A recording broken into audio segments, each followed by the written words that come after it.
শ্রোতা বন্ধু, YouTube channel আঙিনা আঙিনায় আপনাকে স্বাগত।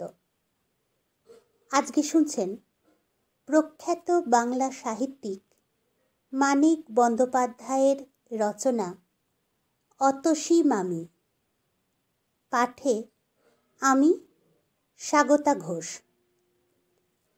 গল্পপাঠটি ভালো লাগলে আমাদের এই ইউটিউব চ্যানেল আঙিনা আঙিনা এটিতে অবশ্যই সাবস্ক্রাইব করে দেবেন, আর গল্পটি আপনার বন্ধুদের সাথে শেয়ার করতে ভুলবেন না কিন্তু। শুনছেন মানিক বন্দ্যোপাধ্যায়ের রচনা অতসী মামি।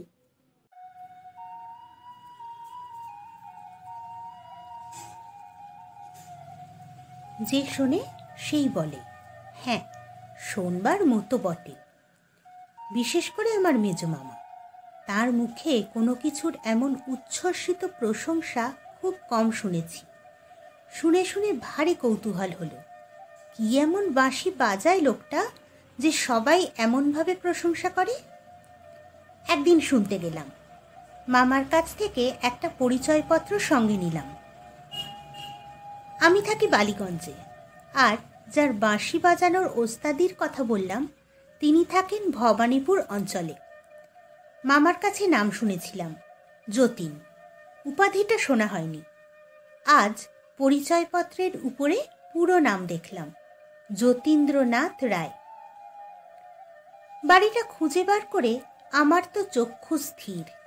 মামার কাছে যতীনবাবুর এবং তার বাঁশি বাজানোর যে রকম উচ্ছ্বসিত প্রশংসা শুনেছিলাম, তাতে মনে হয়েছিল লোকটা নিশ্চয় একজন কেষ্টবিষ্টু গোছের কেউ হবেন।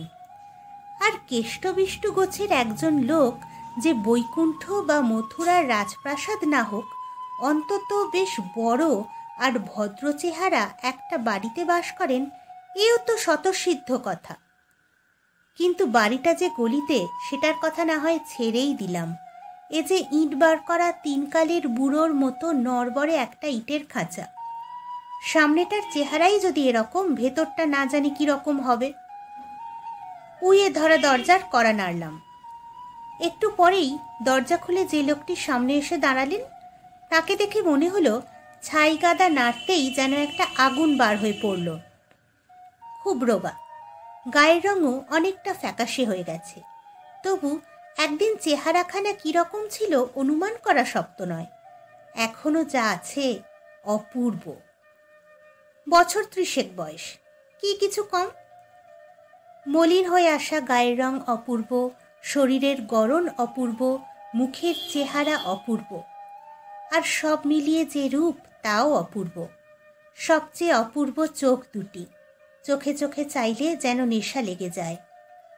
পুরুষেরও তাহলে সৌন্দর্য থাকে? ইট বার করা নোনা ধরা দেয়াল আর উইয়ে ধরা দরজা, তার মাঝখানে লোকটিকে দেখে আমার মনে হলো ভারী সুন্দর একটা ছবিকে কে যেন অতি বিশ্রী একটা ফ্রেমে বাঁধিয়েছে। তিনি বললেন, আমি ছাড়া তো বাড়িতে কেউ নেই, সুতরাং আমাকেই চান। কিন্তু কি চান? আমার মুগ্ধ চিত্তে কে যেন একটা ঘা দিল। কি বিশ্রী গলার স্বর, কর্কশ।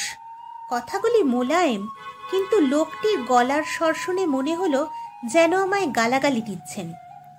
ভাবলাম, নির্দোষ সৃষ্টি বিধাতার কুষ্ঠিতে লেখে না, এমন চেহারার ওই গলা। সৃষ্টিকর্তা যত বড় কারিগর হন, কোথায় কি মানায় সে জ্ঞানটা তার একদম নেই। বললাম, আপনার নাম তো যতীন্দ্রনাথ রায়। আমি হরেনবাবুর ভাগ্নে। পরিচয়পত্রখানা বাড়িয়ে দিলাম। এক নিঃশ্বাসে পড়ে বললেন, ইস, আবার পরিচয়পত্র কেন হে? হরেন যদি তোমার মামা, আমিও তোমার মামা। হরেন যে আমায় দাদা বলে ডাকে। এসো এসো, ভেতরে এসো। আমি ভেতরে ঢুকতে তিনি দরজা বন্ধ করলেন। সদর দরজার থেকে দুধারের দেয়ালে গা ঠেকিয়ে হাত পাঁচেক এসে একটা হাত তিনেক চওড়া বারান্দায় পড়ে ডান দিকে বাঁকতে হলো।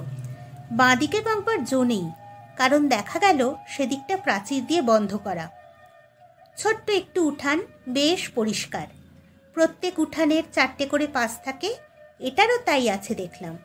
দুপাশে দুখানা ঘর এ বাড়িরই অঙ্গ। একটা দিক প্রাচীর দিয়ে বন্ধ করা, অপরদিকে অন্য এক বাড়ির একটা ঘরের পেছন দিক, জানলা দরজার চিহ্ন মাত্র নেই, প্রাচীরেরই সামিল।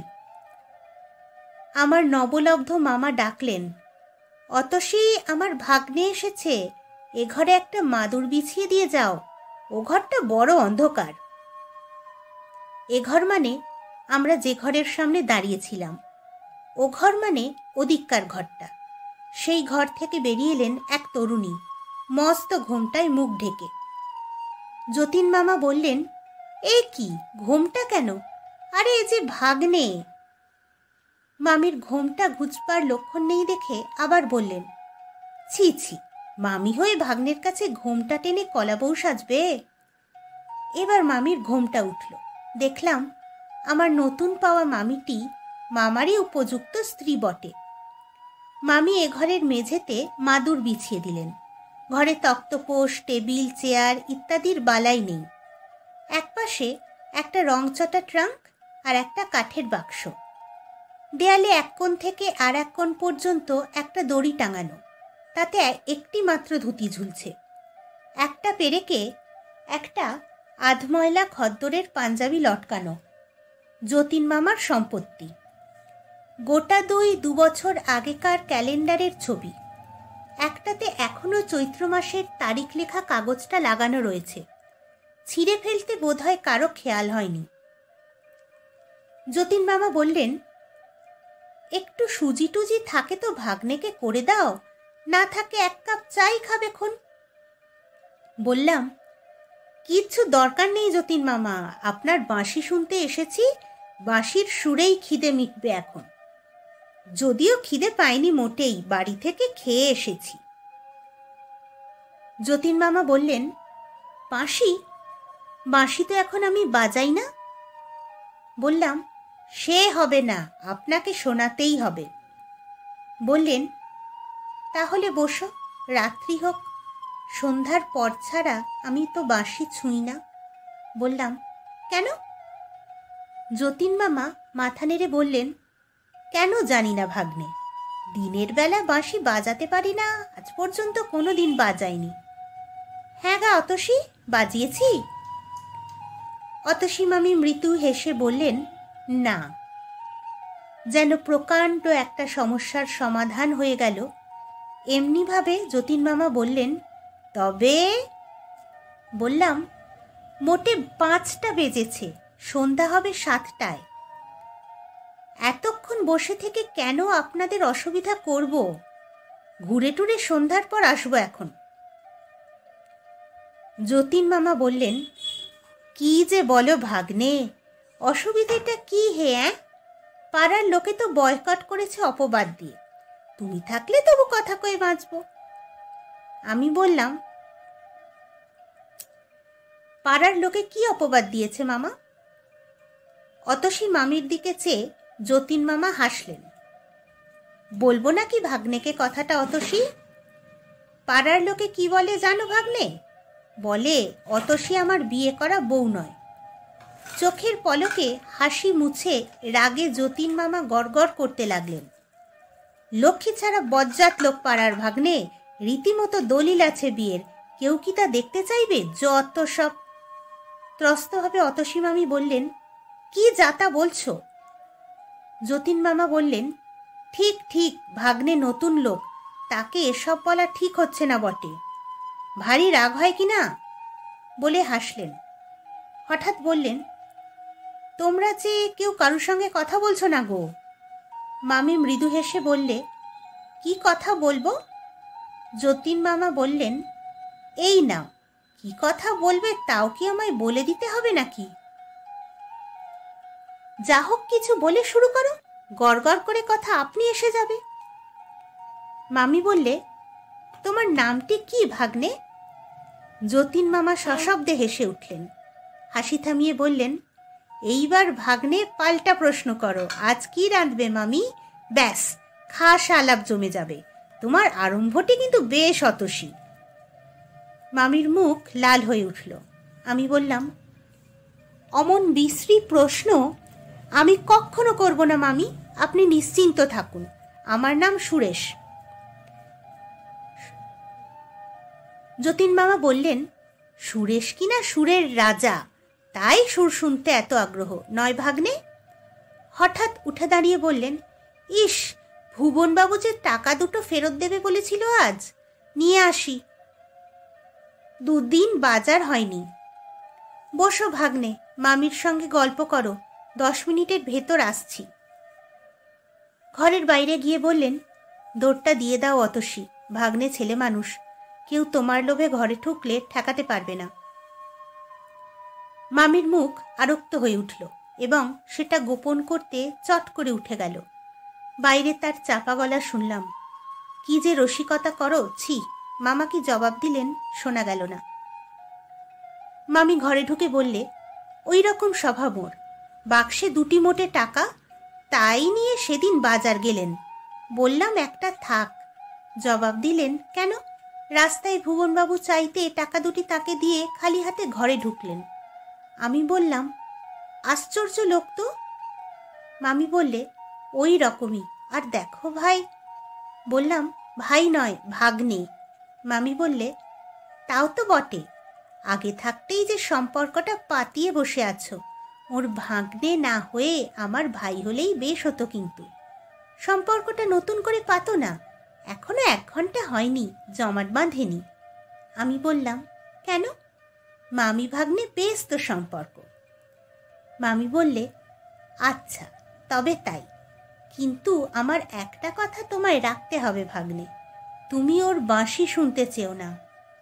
বললাম, তার মানে? বাঁশি শুনতেই তো এলাম। মামির মুখ গম্ভীর হলো। বললে, কেন এলে? আমি ডেকেছিলাম? তোমাদের জ্বালায় আমি কি গলায় দড়ি দেব? আমি অবাক হয়ে মামির মুখের দিকে চেয়ে রইলাম, কথা জোগায় না।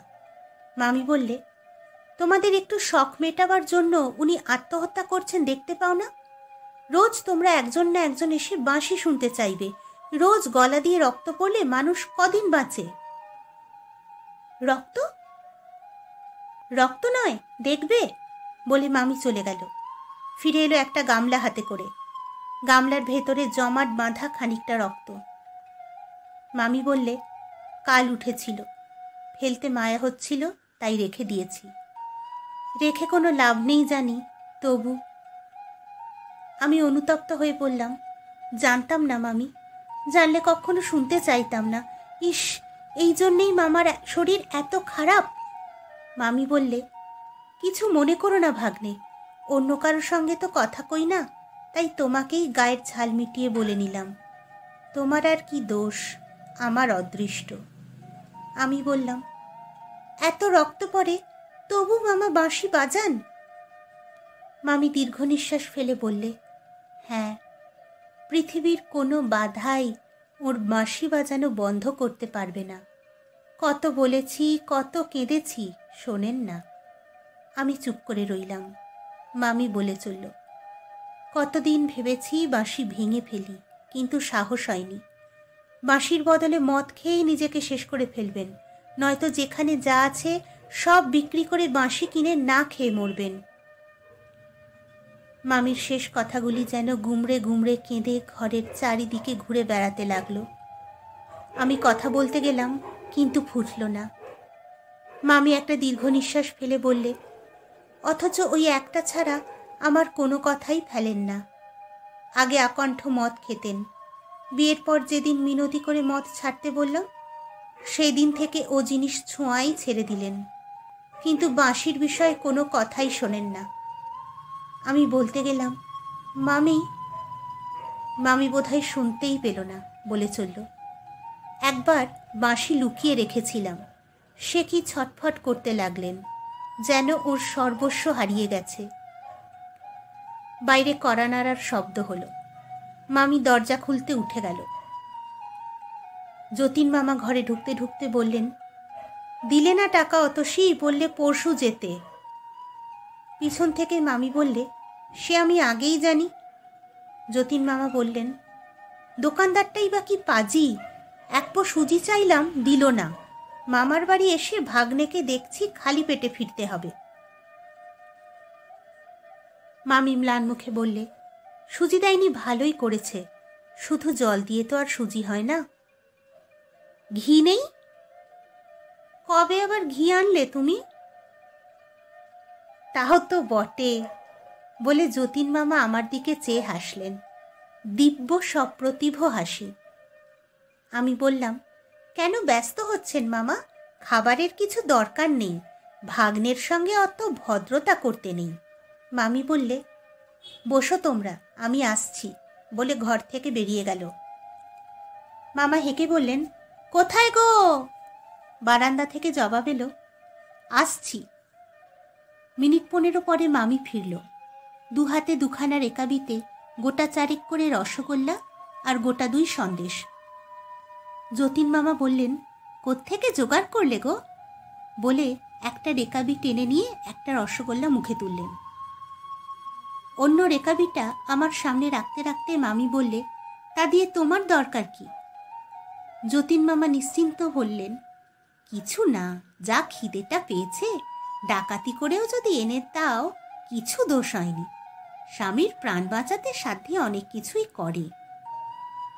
আমি কুণ্ঠিত হয়ে বলতে গেলাম, কেন মিথ্যে? বাধা দিয়ে মামি বললেন, আবার যদি ওই সব শুরু করো ভাগ্নে, আমি কেঁদে ফেলব। আমি নিঃশব্দে খেতে আরম্ভ করলাম। মামি ও ঘর থেকে 2টো এনামেলের গ্লাসে জল এনে দিলেন। প্রথম রসগোল্লাটা গিলেই মামা বললেন, ওয়াক, কি বিশ্রী রসগোল্লা, রইল পড়ে, খেয়েও তুমি, নয়তো ফেলে দিও, দেখি সন্দেশটা কেমন। সন্দেশ মুখে দিয়ে বললেন, হ্যাঁ, এ জিনিসটা ভালো, এটা খাবো, বলে সন্দেশ 2টো তুলে নিয়ে রেকাবিটা ঠেলে দিয়ে বললেন, যাও, তোমার সুজির ঢিপি ফেলে দিওক্ষণ নর্দমায়। অদ্যসী মামির চোখ ছলছল করে এলো। মামার ছলটুকু আমাদের কারোর কাছেই গোপন রইল না। কেন যে এমন খাসা রসগোল্লাও মামার কাছে সুজির ঢিপি হয়ে গেল, বুঝে আমার চোখে প্রায় জল আসবার উপক্রম হলো। মাথা নিচু করে রেকাবিটা শেষ করলাম। মাঝখানে একবার চোখ তুলতেই নজরে পড়ল মামি মামার রেকাবিটা দরজার উপরে তাকে তুলে রাখছে। সন্ধ্যার অন্ধকার ঘনিয়ে এলে মামি ঘরে ঘরে প্রদীপ দেখালো, ধুনো দিল। আমাদের ঘরে একটা প্রদীপ জ্বালিয়ে দিয়ে মামি চুপ করে দাঁড়িয়ে কি যেন ভাবতে লাগলো। যতীন মামা হেসে বললেন, আরে লজ্জা কিসের, নিত্যকার অভ্যেস, বাদ পড়লে রাতে ঘুম হবে না, ভগবানের কাছে লজ্জা করতে নেই। আমি বললাম, আমি না হয়। মামি বললে, বসো, উঠতে হবে না, অত লজ্জা নেই আমার, বলে গলায় আঁচল দিয়ে মামার পায়ের কাছে মাটিতে মাথা ঠেকিয়ে প্রণাম করল। লজ্জায়, সুখে, তৃপ্তিতে আরক্ত মুখখানি নিয়ে অতসী মামি যখন উঠে দাঁড়ালো, আমি বললাম, দাঁড়াও মামি, একটা প্রণাম করে নি। মামি বললে, না না, ছি ছি। বললাম, ছি ছি নয় মামি, আমার নিত্যকার অভ্যাস না হতে পারে, কিন্তু তোমায় প্রণাম না করে যদি আজ বাড়ি ফিরি, রাত্রে আমার ঘুম হবে না ঠিক, বলে মামির পায়ে হাত দিয়ে প্রণাম করলাম। যতীন মামা হো হো করে হেসে উঠলেন। মামি বললে, দেখো তো ভাগ্নের কাণ্ড। যতীন মামা বললেন, ভক্তি হয়েছে গো, সকাল সন্ধ্যা স্বামীকে প্রণাম করো, জেনে শ্রদ্ধা হয়েছে ভাগ্নের। কি যে বলো, বলে মামি পলায়ন করল। বারান্দা থেকে বলে গেল, আমি রান্না করতে গেলাম। যতীন মামা বললেন, এইবার বাঁশি শোনো। আমি বললাম, থাকবে, কাজ নেই মামা, শেষে আবার রক্ত পড়তে আরম্ভ করবে। যতীন মামা বললেন, তুমিও শেষে ঘ্যান ঘ্যান প্যান প্যান আরম্ভ করলে ভাগ্নে, রক্ত পড়বে তো হয়েছে কি, তুমি শুনলেও আমি বাজাবো, না শুনলেও বাজাবো, খুশি হয় রান্নাঘরে মামির কাছে বসে কানে আঙুল দিয়ে থাকবে। কাঠের বাক্সটা খুলে বাঁশের কাঠের কেসটা বার করলেন, বললেন, বারান্দায় চলো, ঘরে বড় শব্দ হয়। নিজেই বারান্দায় মাদুরটা তুলে এনে বিছিয়ে নিলেন, দেয়ালে ঠেস দিয়ে বসে বাঁশিটা মুখে তুললেন। হঠাৎ আমার মনে হলো আমার ভেতরে যেন একটা উন্মাদ, একটা খ্যাপা উদাসীন ঘুমিয়েছিল, আজ বাঁশির সুরের নাড়ায় জেগে উঠল। বাঁশির সুর এসে লাগে কানে, কিন্তু আমার মনে হলো বুকের তলেও যেন সাড়া পৌঁছেছে। অতি তীব্র বেদনার মধুরতম আত্মপ্রকাশ কেবল বুকের মাঝে গিয়ে পৌঁছয়নি, বাইরের এ ঘরদোরকেও যেন স্পর্শ দিয়ে জীবন্ত করে তুলেছে। আর আকাশকে বাতাসকে মৃদুভাবে স্পর্শ করতে করতে যেন দূরে, বহু দূরে যেখানে গোটা কয়েক তারা ফুটে উঠেছে দেখতে পাচ্ছি, সেইখানে স্বপ্নের মায়ার মধ্যে লয় পাচ্ছে। অন্তরে ব্যথা বোধ করে আনন্দ পাবার যতগুলি অনুভূতি আছে, বাঁশির সুর যেন তাদের সঙ্গে কোলাকুলি আরম্ভ করেছে। বাঁশি শুনেছি ঢের। বিশ্বাস হয়নি এই বাঁশি বাজিয়ে একদিন এক কিশোরীর কুল মান লজ্জা ভয় সব ভুলিয়ে দিয়েছিল, যমুনাতে উজান বইয়েছিল। আজ মনে হলো আমার যতীন মামার বাঁশিতে সমগ্র প্রাণ যদি আচমকা জেগে উঠে, নিরর্থক এমন ব্যাকুল হয়ে ওঠে, তবে সেই বিশ্ববাসীর পাদকের পক্ষে ওই দুটি কাজ আর এমন কি কঠিন। দেখি মামি কখন এসে নিঃশব্দে ওদিকের বারান্দায় বসে পড়েছে। খুব সম্ভব ওই ঘরটাই রান্নাঘর, কিংবা রান্নাঘরে যাবার পথ ওই ঘরের ভেতর দিয়ে। যতীন মামার দিকে চেয়ে দেখলাম, খুব সম্ভব সংজ্ঞা নেই, এ যেন সুরের আত্মভোলা সাধক, সমাধি পেয়ে গেছে। কতক্ষণ বাঁশি চলেছিল ঠিক মনে নেই, বোধহয় ঘণ্টা দেড়েক হবে। হঠাৎ একসময় বাঁশি থামিয়ে যতীন মামা ভয়ানক কাশতে আরম্ভ করলেন। বারান্দার ক্ষীণ আলোতেও বুঝতে পারলাম মামার মুখ চোখ অস্বাভাবিক রকম লাল হয়ে উঠেছে। অতসী মামি বোধহয় প্রস্তুত ছিল, জল আর পাখা নিয়ে ছুটে এলো। খানিকটা রক্ত তুলে মামির শুশ্রূষায় যতীন মামা অনেকটা সুস্থ হলেন। মাদুরের ওপর একটা বালিশ পেতে মামি তাকে শুইয়ে দিল, পাখা নেড়ে নীরবে হাওয়া করতে লাগলো। তারপর একসময় উঠে দাঁড়িয়ে বললাম, আজ আসি যতীন মামা। মামা কিছু বলবার আগেই মামি বললে, তুমি এখন কথা কইও না, ভাগ্নের বাড়িতে ভাববে, আজ থাক, আর একদিন এসে খেয়ে যাবে খন। চলো আমি দরজা দিয়ে আসছি। সদরের দরজা খুলে বাইরে যাব। মামি আমার একটা হাত চেপে ধরে বললে, একটু দাঁড়াও ভাগ্নে, সামলে নি। প্রদীপের আলোতে দেখলাম মামির সমস্ত শরীর থরথর করে কাঁপছে। একটু সুস্থ হয়ে বললে, ওর রক্ত পড়া দেখলেই আমার এরকম হয়, বাঁশি শুনেও হতে পারে। আচ্ছা এবার এসো ভাগ্নে, শিগগির আর একদিন আসবে কিন্তু। বললাম, মামার বাঁশি ছাড়াতে পারি কিনা একবার চেষ্টা করে দেখব মামি। মামি ব্যগ্রকণ্ঠে বললে, পারবে, পারবে তুমি? যদি পারো ভাগ্নে, শুধু তোমার যতীন মামাকে নয়, আমাকেও প্রাণ দেবে। অতসী মামি ঝরঝর করে কেঁদে ফেললে। রাস্তায় নেমে পড়লাম, হিলটা লাগিয়ে দাও মামি।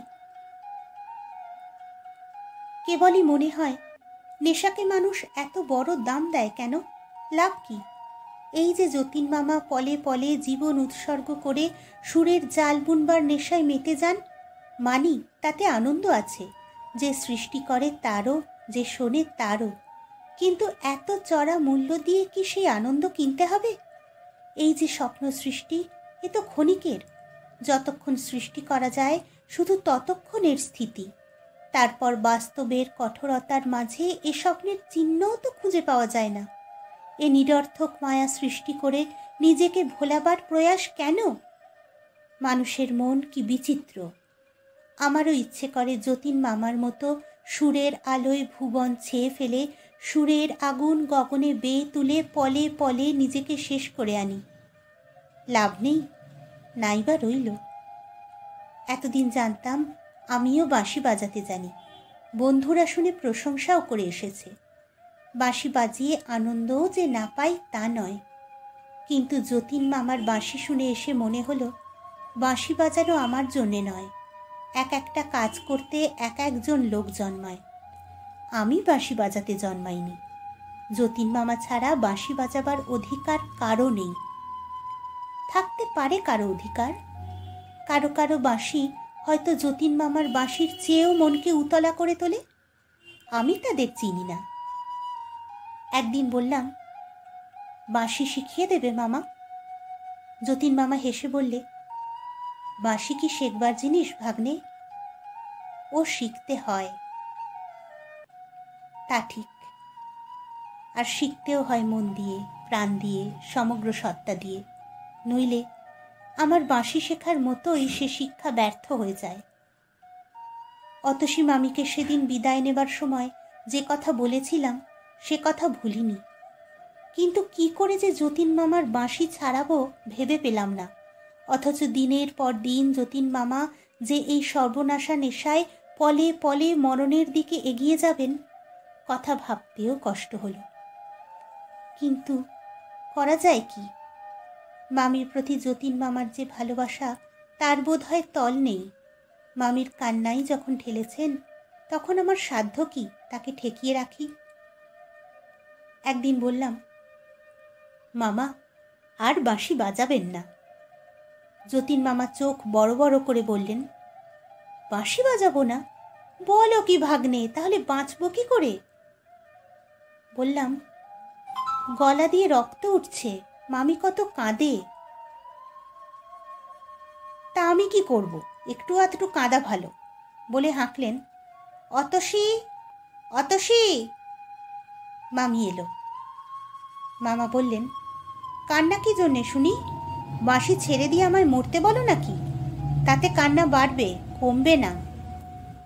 মামি ম্লান মুখে চুপ করে দাঁড়িয়ে রইল। মামা বললেন, জানো ভাগ্নে, এই অতসীর জ্বালায় আমার বেঁচে থাকা ভার হয়ে উঠেছে। কোত্থেকে উড়ে এসে জুড়ে বসলেন, নড়বার নাম নেই। ওর ভার ঘাড়ে না থাকলে বাঁশি বগলে মনের আনন্দে দেশে বিদেশে ঘুরে বেড়াতাম। বেড়ানো টেড়ানো সব মাথায় উঠেছে। মামি বললে, যাও না বেড়াতে, আমি ধরে রেখেছি। রাখনি বলে মামা এমনিভাবে চাইলেন যেন নিজের চোখে তিনি অতসী মামিকে খুন করতে দেখেছেন, আর মামি এখন তার সম্মুখেই সে কথা অস্বীকার করছে। মামির চোখে জল এলো। অশ্রুজড়িত কণ্ঠে বললে, অমন করো তো আমি একদিন। মামা একেবারে জল হয়ে গেলেন। আমার সামনেই মামির হাত ধরে কোঁচার কাপড় দিয়ে চোখ মুছিয়ে দিয়ে বললেন, ঠাট্টা করছিলাম, সত্যি বলছি অতসী। চট করে হাত ছাড়িয়ে মামি চলে গেল। আমি বললাম, কেন মিথ্যে চটালেন মামিকে? যতীন মামা বললেন, চটেনি, লজ্জায় পালালো। কিন্তু একদিন যতীন মামাকে বাঁশি ছাড়তে হলো। মামিই ছাড়ালো। মামির একদিন হঠাৎ টাইফয়েড জ্বর হলো। সেদিন বুঝি জ্বরের 17 দিন। সকাল 9টা বাজে। মামি ঘুমোচ্ছে, আমি তার মাথায় আইস ব্যাগটা চেপে ধরে আছি। যতীন মামা একটু টুলে বসে ম্লান মুখে চেয়ে আছেন।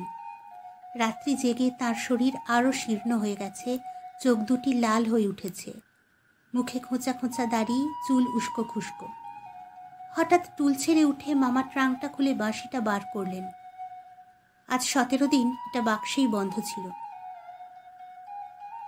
সবিস্ময় বললাম, বাঁশি কি হবে মামা? ছেঁড়া পামশুতে পা ঢোকাতে ঢোকাতে মামা বললেন, বেচে দিয়ে আসবো। তার মানে? যতীন মামা ম্লান হাসি হেসে বললেন, তার মানে ডাক্তার বোসকে আর একটা কল দিতে হবে। বললাম, বাঁশি থাক, আমার কাছে টাকা আছে। প্রত্যুত্তরে শুধু একটু হেসে যতীন মামা পেরেকে টাঙানো জামাটা টেনে নিলেন। যদি দরকার পড়ে ভেবে পকেটে কিছু টাকা এনেছিলাম। মিথ্যা চেষ্টা। আমার মেজো মামা কতবার কত বিপদে যতীন মামাকে টাকা দিয়ে সাহায্য করতে চেয়েছেন। যতীন মামা একটি পয়সা নেননি। বললাম, কোথাও যেতে হবে না মামা, আমি কিনবো বাঁশি। মামা ফিরে দাঁড়ালেন, বললেন, তুমি কিনবে ভাগ্নে? বেশ তো। বললাম, কত দাম? বললেন, 135-এ কিনেছি, 100 টাকায় দেব। বাঁশি ঠিক আছে, কেবল সেকেন্ড হ্যান্ড, এই যা। বললাম, আপনি না সেদিন বলছিলেন মামা, এরকম বাঁশি খুঁজে পাওয়া দায়, অনেক বেছে আপনি কিনেছেন? আমি 135 দিয়েই ওটা কিনব। যতীন মামা বললেন, তা কি হয়, পুরনো জিনিস। বললাম, আমাকে কি জোচ্চর পেলেন মামা, আপনাকে ঠকিয়ে কম দামে বাঁশি কিনব? পকেটে 10 টাকার 3টে নোট ছিল, বার করে মামার হাতে দিয়ে বললাম, 30 টাকা আগাম নিন, বাকি টাকাটা বিকেলে নিয়ে আসব। যতীন মামা কিছুক্ষণ স্তব্ধভাবে নোটগুলির দিকে তাকিয়ে রইলেন, তারপর বললেন, আচ্ছা। আমি অন্যদিকে মুখ ফিরিয়ে নিলাম। যতীন মামার মুখের ভাবটা দেখবার সাধ্য হলো না। যতীন মামা ডাকলেন, ভাগ্নে। ফিরে তাকালাম। যতীন মামা হাসবার চেষ্টা করে বললেন, খুব বেশি কষ্ট হচ্ছে ভেবো না, বুঝলে ভাগ্নে? আমার চোখে জল এলো। তাড়াতাড়ি মুখ ফিরিয়ে মামির শিয়রে গিয়ে বসলাম। মামির ঘুম ভাঙেনি, জানতেও পারল না যে রক্তপিপাসু বাঁশিটা ঝলকে ঝলকে মামার রক্ত পান করেছে, আমি আজ সেই বাঁশিটা কিনে নিলাম। মনে মনে বললাম, মিথ্যে আশা, এ যে বালির বাঁধ। একটা বাঁশি গেল, আর একটা কিনতে কতক্ষণ। লাভের মধ্যে যতীন মামা একান্ত প্রিয় বস্তু হাতছাড়া হয়ে যাবার বেদনাটাই পেলেন। বিকালে বাকি টাকা এনে দিতেই যতীন মামা বললেন, বাড়ি যাবার সময় বাঁশিটা নিয়ে যেও। আমি ঘরে ঢুকতে ঢুকতে বললাম, থাক না এখন কদিন, এত তাড়াতাড়ি কিসের? যতীন মামা বললেন, না, পরের জিনিস আমি বাড়িতে রাখি না। বুঝলাম পরের হাতে চলে যাওয়া বাঁশিটা চোখের ওপরে থাকা তার সহ্য হবে না। বললাম, বেশ মামা, তাই নিয়ে যাবক্ষণ। মামা ঘাড় নেড়ে বললেন, হ্যাঁ, নিয়েই যেও। তোমার জিনিস সেখানে কেন ফেলে রাখবে, বুঝলে না? 19 দিনের দিন মামির অবস্থা সংকটজনক হয়ে উঠল। যতীন মামা ঢুলটা বিছানার কাছে টেনে টেনে মামির একটা হাত মুঠো করে ধরে নীরবে তার রোগশীর্ণ ঝরা ফুলের মতো ম্লান মুখের দিকে চেয়েছিলেন। হঠাৎ অতসী মামি বললে, ওগো, আমি বোধহয় আর বাঁচব না। যতীন মামা বললেন, তা কি হয় অতসী, তোমায় বাঁচতে হবেই। তুমি না বাঁচলে আমিও যে বাঁচব না। মামি বললে, বালাই, বাঁচবে বই কি। দেখো, আমি যদি নাই বাঁচি, আমার একটা কথা রাখবে? যতীন মামা নত হয়ে বললেন, রাখবো, বলো। বাঁশি বাজানো ছেড়ে দিও। তিল তিল করে তোমার শরীর ক্ষয় হচ্ছে দেখে ওপারে গিয়েও আমার শান্তি থাকবে না। রাখবে আমার কথা? মামা বললেন, তাই হবে অতসী, তুমি ভালো হয়ে ওঠো, আমি আর বাঁশি ছোব না। মামির শীর্ণ ঠোঁটে সুখের হাসি ফুটে উঠল। আমার একটা হাত বুকের ওপর টেনে শ্রান্তভাবে মামি চোখ বুঝল। আমি বুঝলাম যতীন মামা আজ তার রোগশয্যাগতা অতসীর জন্য কত বড় একটা ত্যাগ করলেন। অতি মৃদুস্বরে উচ্চারিত ওই কটি কথা, তুমি ভালো হয়ে ওঠো, আমি আর বাঁশি ছোব না। অন্যে না বুঝুক, আমি তো যতীন মামাকে চিনি, আমি জানি, অতসী মামিও জানে ওই কথা কটির পেছনে কতখানি জোর আছে। বাঁশি বাজাবার জন্য মন উন্মাদ হয়ে উঠলেও যতীন মামা আর বাঁশি ছোবেন না।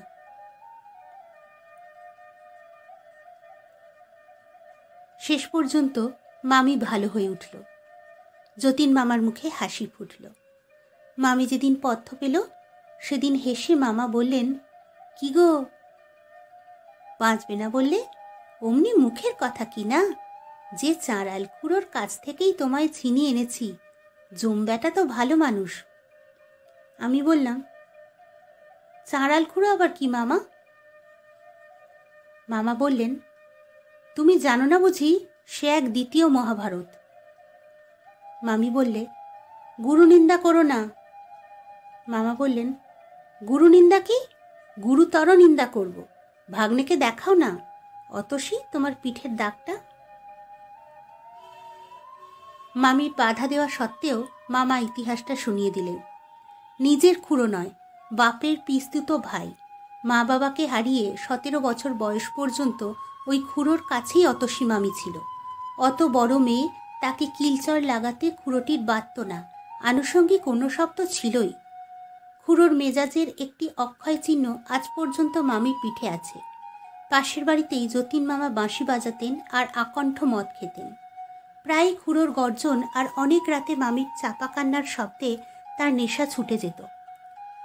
নিতান্ত চোটে একদিন মেয়েটাকে নিয়ে পলায়ন করলেন এবং বিয়ে করে ফেললেন। মামার ইতিহাস বলা শেষ হলে অতসী মামি ক্ষীণ হাসি হেসে বললে, তখন কি জানি মদ খায়, তাহলে কখনো আসতাম না।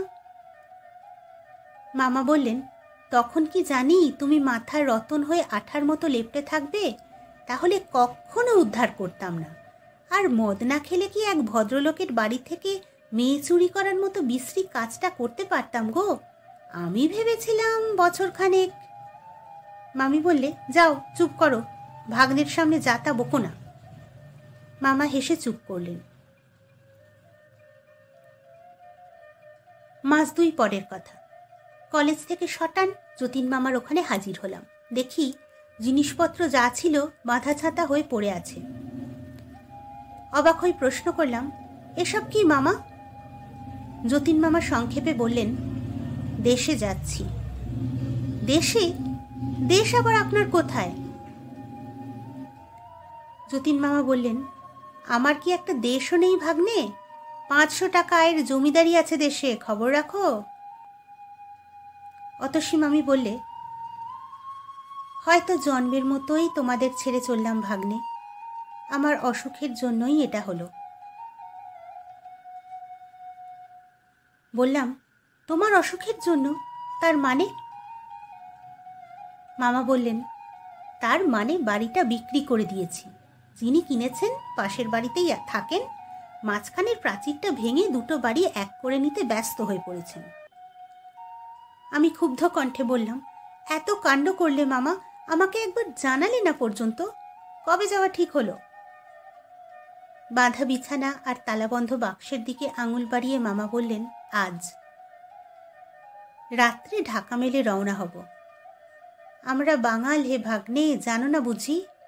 বলে মামা হাসলেন। অবাক মানুষ, এমন অবস্থায় হাসিও আসে। গম্ভীরভাবে উঠে দাঁড়িয়ে বললাম, আচ্ছা আসি যতীন মামা, আসি মামি। বলে দরজার দিকে অগ্রসর হলাম। অতসী মামি উঠে এসে আমার হাতটা চেপে ধরে বললে, লক্ষ্মী ভাগ্নে, রাগ করো না। আগে থাকতে তোমায় খবর দিয়ে লাভ তো কিছু ছিল না, কেবল মনে ব্যথা পেতে। যে ভাগ্নে তুমি কত কি হাঙ্গামা বাঁধিয়ে তুলতে, কি ঠিক আছে কিছু? আমি ফিরে গিয়ে বাঁধা বিছানাটার উপর বসে বললাম, আজ যদি না আসতাম একটা খবরও তো পেতাম না।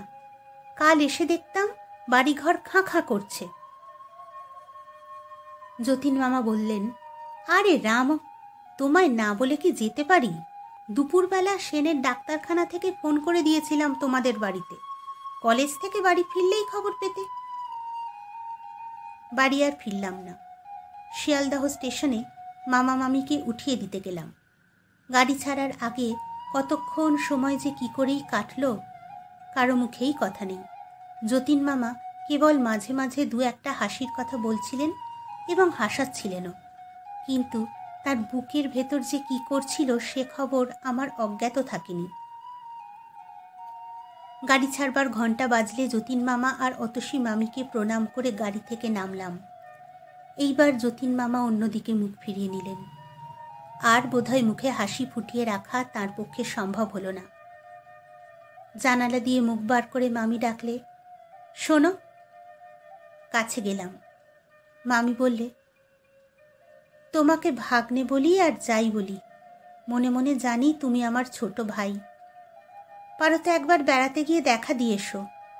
আমাদের হয়তো আর কলকাতা আসা হবে না। জমির ভারী ক্ষতি হয়ে গেছে। যাও, কেমন ভাগ্নে? মামির চোখ দিয়ে টপ টপ করে জল ঝরে পড়ল। ঘাড় নেড়ে বললাম, যাব। বাঁশি বাজিয়ে গাড়ি ছাড়ল। যতক্ষণ গাড়ি দেখা গেল অপলক দৃষ্টিতে চেয়ে রইলাম। দূরের লাল সবুজ আলোকবিন্দুর ওপারে যখন একটি চলন্ত লাল বিন্দু অদৃশ্য হয়ে গেল তখন ফিরলাম। চোখের জলে দৃষ্টি তখন ঝাপসা হয়ে গেছে। মানুষের স্বভাবই এই, যখন যে দুঃখটা পায় তখন সেই দুঃখটাকেই সকলের বড় করে দেখে।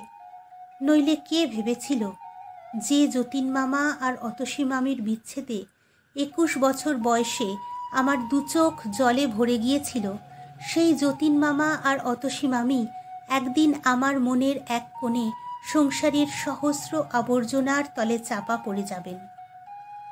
জীবনে অনেকগুলি ওলটপালট হয়ে গেল। যথাসময় ভাগ্য আমার ঘাড় ধরে যৌবনের কল্পনার সুখস্বর্গ থেকে বাস্তবের কঠোর পৃথিবীতে নামিয়ে দিল। নানা কারণে আমাদের অবস্থা খারাপ হয়ে পড়ল। বালিগঞ্জের বাড়িটা পর্যন্ত বিক্রি করে ঋণ শোধ দিয়ে 80 টাকা মাইনের একটা চাকরি নিয়ে শ্যামবাজার অঞ্চলে ছোট একটা বাড়ি ভাড়া করে উঠে গেলাম। মার কাঁদা কাটায় গলে একটা বিয়েও করে ফেললাম। সমস্ত পৃথিবীটাই যেন তেতো লাগতে লাগলো। প্রথম প্রথম জীবনটা বিস্বাদ হয়ে গেল। আশা আনন্দের এতটুকু আলোড়নও ভিতরে খুঁজে পেলাম না। তারপর ধীরে ধীরে সব ঠিক হয়ে গেল। নতুন জীবনের রসের খোঁজ পেলাম। জীবনের জুয়া খেলায় হার জিতের কথা কদিন আর মানুষ বুকে পুষে রাখতে পারে? জীবনে যখন এইসব বড় বড় ঘটনা ঘটছে তখন নিজেকে নিয়ে আমি এমনই ব্যাপৃত হয়ে পড়লাম যে কবে এক যতীন মামা আর অতসী মামির স্নেহ পরম সম্পদ বলে গ্রহণ করেছিলাম সে কথা মনে ক্ষীণ হতে ক্ষীণতর হয়ে গেল। 7 বছর পরে আজ কচ্চিৎ হয়তো কখনো একটা অস্পষ্ট স্মৃতির মতো তাদের কথা মনে পড়ে। মাঝে একবার মনে পড়েছিল যতীন মামাদের দেশে চলে যাওয়ার বছর 3 পরে। সেইবার ঢাকা মেলে কলিশন হয়। মৃতদের নামের মাঝে যতীন্দ্রনাথ রায় নামটা দেখে যে খুব একটা ঘা লেগেছিল সে কথা আজও মনে আছে। ভেবেছিলাম একবার গিয়ে দেখে আসব, কিন্তু হয়নি। সেদিন আপিস থেকে ফিরে দেখি আমার স্ত্রীর কঠিন অসুখ। মনে পড়ে যতীন মামার দেশের ঠিকানায় একটা পত্র লিখে দিয়ে এই ভেবে মনকে সান্ত্বনা দিয়েছিলাম, ও নিশ্চয়ই আমার যতীন মামা নয়। পৃথিবীতে যতীন্দ্রনাথ রায়ের অভাব তো নেই। সে চিঠির কোনো জবাব আসেনি। স্ত্রীর অসুখের হিড়িকে কথাটাও আমার মন থেকে মুছে গিয়েছিল। তারপর গড়িয়ে গড়িয়ে আরও 4টে বছর কেটে গেছে। আমার ছোট বোন বিনার বিয়ে হয়েছিল ঢাকায়। পুজোর সময় বিনাকে তারা পাঠালে না। অগ্রহায়ণ মাসে বিনাকে আনতে ঢাকা গেলাম, কিন্তু আনা হলো না। গিয়েই দেখি বিনার শাশুড়ির খুব অসুখ। আমি যাবার আগের দিন হু হু করে জ্বর এসেছে। ডাক্তার আশঙ্কা করছে নিউমোনিয়া। ছুটি ছিল না, ক্ষুণ্ণ হয়ে একাই ফিরলাম। গোয়ালন্দে স্টিমার থেকে নেমে ট্রেনের একটা ইন্টারে ভিড় কম দেখে উঠে পড়লাম। 2টি মাত্র ভদ্রলোক, এক কোণে র্যাপার মুড়ি দেওয়া একটি স্ত্রীলোক, খুব সম্ভব এদের একজনের স্ত্রী। জিনিসপত্রের একান্ত অভাব। খুশি হয়ে একটা বেঞ্চিতে কম্বলের ওপর চাদর বিছিয়ে বিছানা করলাম। বালিশ ঠ্যাসান দিয়ে আরাম করে বসে পা দুটো কম্বল দিয়ে ঢেকে একটা ইংরেজি মাসিকপত্র বার করে ওপেনহেমের ডিটেকটিভ গল্পে মনঃসংযোগ করলাম। যথাসময়ে গাড়ি ছাড়ল এবং পরের স্টেশনে থামল। আবার চলল। এটা ঢাকা মেল বটে, কিন্তু পোরাত পর্যন্ত প্রত্যেক স্টেশনে থেমে থেমে প্যাসেঞ্জার হিসাবেই চলে। পোরাদের পর ছোটোখাটো স্টেশনগুলি বাদ দেয় এবং গতিও কিছু বাড়ায়। গোয়ালন্দের পর গোটা 3 স্টেশন পার হয়ে একটা স্টেশনে গাড়ি দাঁড়াতে ভদ্রলোক 2টি জিনিসপত্র নিয়ে নেমে গেলেন। স্ত্রীলোকটি কিন্তু তেমনিভাবে বসে রইলেন। ব্যাপার কি, একে ফেলেই দেখছি সব নেমে গেলেন। এমন অন্যমনস্কও তো কখনো দেখিনি। ছোটোখাটো জিনিসই মানুষের ভুল হয়। একটা আস্ত মানুষ তাও আবার একজনের অর্ধাঙ্গ, তাকে আবার কেউ ভুল করে ফেলে যায় নাকি? জানালা দিয়ে তাকিয়ে দেখলাম পিছনে দৃকপাত মাত্র না করে তারা স্টেশনের গেট পার হচ্ছেন। হয়তো ভেবেছেন চিরদিনের মতো আজও স্ত্রীটি তার পিছু পিছু চলেছে। চেঁচিয়ে ডাকলাম, ও মশাই, মশাই শুনছেন? গেটের ওপারে ভদ্রলোক দুটি অদৃশ্য হয়ে গেলেন। বাঁশি বাজিয়ে গাড়িও ছাড়ল। অগত্যা নিজের জায়গায় বসে পড়ে ভাবলাম, তবে কি ইনি একাই চলেছেন নাকি? বাঙালির মেয়ে নিশ্চয়ই, র্যাপার দিয়ে নিজেকে ঢাকবার কায়দা দেখেই সেটা বোঝা যায়। বাঙালির মেয়ে এই রাত্রিবেলা নিঃসঙ্গ যাচ্ছে, তাও আবার পুরুষদের গাড়িতে। একটু ভেবে বললাম, দেখুন, শুনছেন? সাড়া নেই। বললাম, আপনার সঙ্গীরা সব নেমে গেছে, শুনছেন? এইবার আলোয়ানের পোঁটলা নড়ল এবং আলোয়ান ও ঘোমটা সরে গিয়ে যে মুখখানা বার হলো দেখেই আমি চমকে উঠলাম। কিছু নেই, সে মুখের কিছুই এতে নেই। আমার অতসী মামির মুখের সঙ্গে এ মুখের অনেক তফাৎ, কিন্তু তবু আমার মনে হলো এ আমার অতসী মামি। মৃদু হেসে বললে, গলা শুনেই মনে হয়েছিল এ আমার ভাগ্নের গলা, কিন্তু অতটা আশা করতে পারিনি। মুখ বার করতে ভয় হচ্ছিল, পাছে আশা ভেঙে যায়। আমি সবিস্ময় বলে উঠলাম, অতসী মামি। মামি বললে, খুব বদলে গেছি না? মামির সিঁথিতে সিঁদুর নেই, কাপড়ে পাড়ের চিহ্নও খুঁজে পেলাম না। 4 বছর আগে ঢাকা মেল কলিশনে মৃতদের তালিকায় একটা অতি পরিচিত নামের কথা মনে পড়ল। যতীন মামা তবে সত্যিই নেই? আস্তে আস্তে বললাম, খবরের কাগজে মামার নাম দেখেছিলাম মামি, বিশ্বাস হয়নি সে আমার যতীন মামা।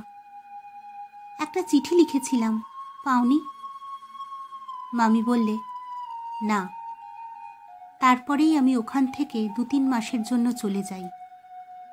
বললাম, কোথায়?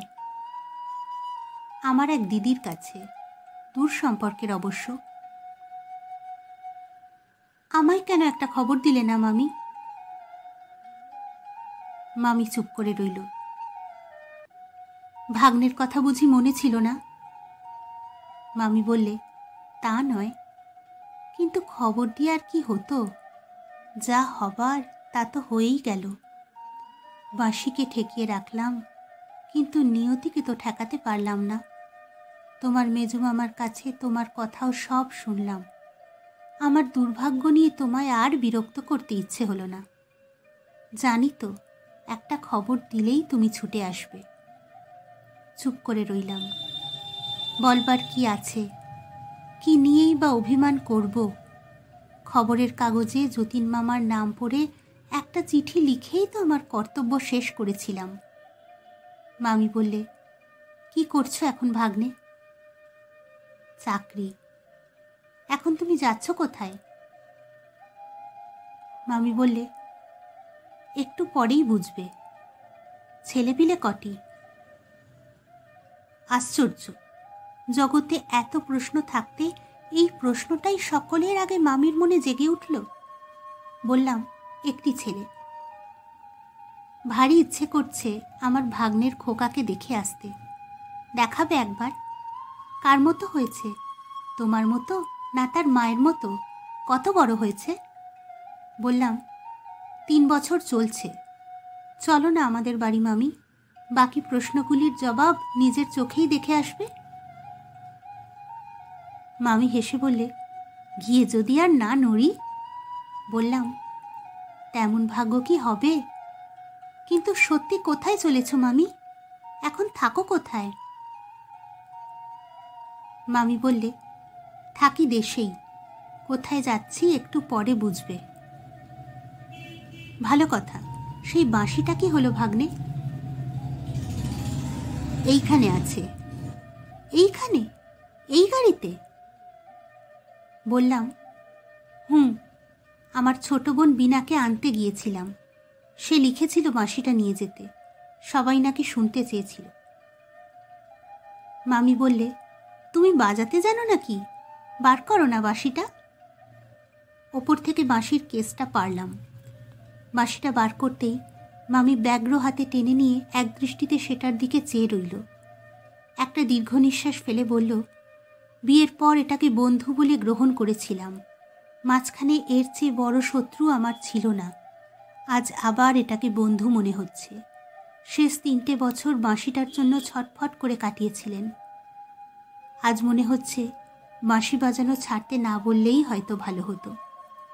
বাঁশির ভেতর দিয়ে মরণকে বরণ করলে তবু শান্তিতে যেতে পারতেন। শেষ কটা বছর এত মনোকষ্ট ভোগ করতে হতো না। বাঁশির অংশগুলি লাগিয়ে মামি মুখে তুলল। পরক্ষণে ট্রেনের ঝমঝমানি ছাপিয়ে চমৎকার বাঁশি বেজে উঠল। পাকা গুণীর হাতের স্পর্শ পেয়ে বাঁশি যেন প্রাণ পেয়ে অপূর্ব বেদনাময় সুরের জাল বুনে চলল। আমার বিস্ময়ের সীমা রইল না। এ তো অল্প সাধনার কাজ নয়। যার তার হাতে বাঁশিতে এমন অপূর্ব কান্না কাঁদে না। মামির চক্ষু ধীরে ধীরে নিমিলিত হয়ে গেল। তার দিকে চেয়ে ভবানীপুরের একটা অতি ক্ষুদ্র বাড়ির প্রদীপের স্বল্পালোকে বারান্দার দেয়ালে ঠেস দেওয়া এক সুর সাধকের মূর্তি আমার মনে জেগে উঠল। মাঝে 7টা বছর কেটে গেছে। যতীন মামার যে অপূর্ব বাঁশির সুর একদিন শুনেছিলাম, সে সুর মনের তলে কোথায় হারিয়ে গেছে। আজ অতসী মামির বাঁশি শুনে মনে হতে লাগল সেই হারিয়ে যাওয়া সুরগুলি যেন ফিরে এসে আমার প্রাণে মৃদু গুঞ্জন শুরু করে দিয়েছে। এক সময় বাঁশি থেমে গেল। মামির একটা দীর্ঘ নিঃশ্বাস ঝরে পড়ল। আমারও। কতক্ষণ স্তব্ধ থেকে বললাম, এ কথাটাও তো গোপন রেখেছিলে। মামি বললে, বিয়ের পর শিখিয়েছিলেন।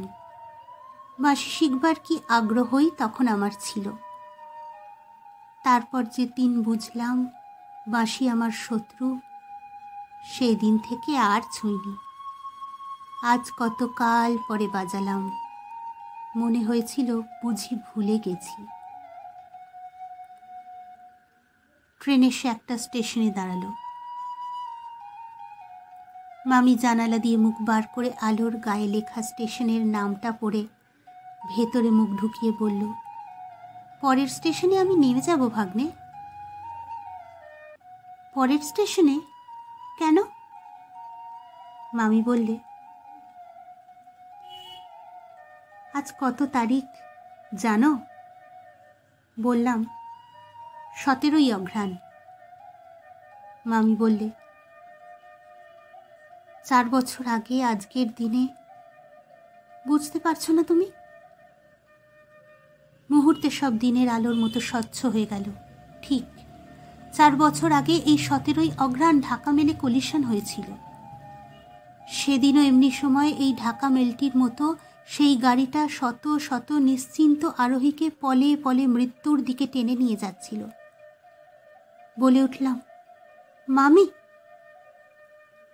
মামি স্থির দৃষ্টিতে আমার মুখের দিকে চেয়ে থেকে বললে, সামনের স্টেশনের অল্প ওদিকে লাইনের ধারে কঠিন মাটির ওপর তিনি মৃত্যু যন্ত্রণায় ছটফট করেছিলেন। প্রত্যেক বছর আজকের দিনটিতে আমি ওই তীর্থ দর্শন করতে যাই। আমার কাছে আর কোনো তীর্থের এতটুকু মূল্য নেই। হঠাৎ জানালার কাছে সরে গিয়ে বাইরের দিকে আঙুল দেখিয়ে মামি বলে উঠল, ওইখানে দেখতে পাচ্ছ না? আমি তো স্পষ্ট দেখতে পাচ্ছি তিনি যন্ত্রণায় ছটফট করতে করতে একটু স্নেহশীতল স্পর্শের জন্য ব্যগ্র হয়ে রয়েছেন। একটু জলের জন্যই হয়তো।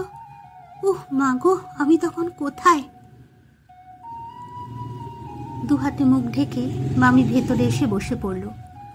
ধীরে ধীরে গাড়িখানা স্টেশনের ভেতর ঢুকল।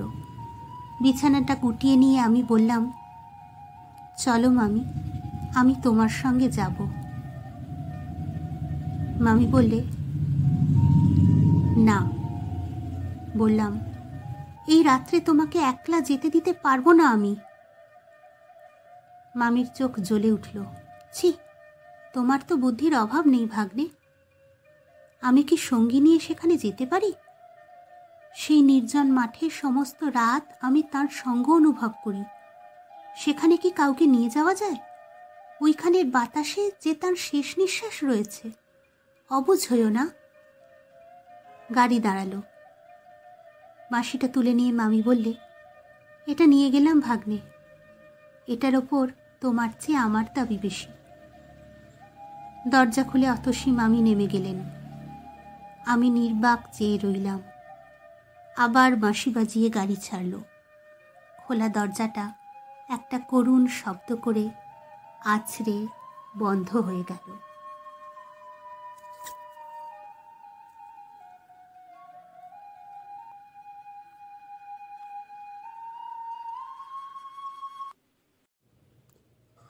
এতক্ষণ শুনছিলেন প্রখ্যাত বাংলা সাহিত্যিক মানিক বন্দ্যোপাধ্যায়ের রচনা অতসী মামি।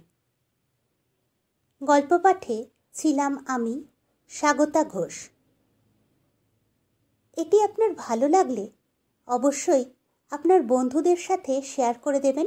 আর এরকম আরও অনেক গল্প, কবিতা, গান পেতে আমাদের এই ইউটিউব চ্যানেল আঙিনা আঙিনা এটিকে অবশ্যই সাবস্ক্রাইব করে দেবেন। ধন্যবাদ।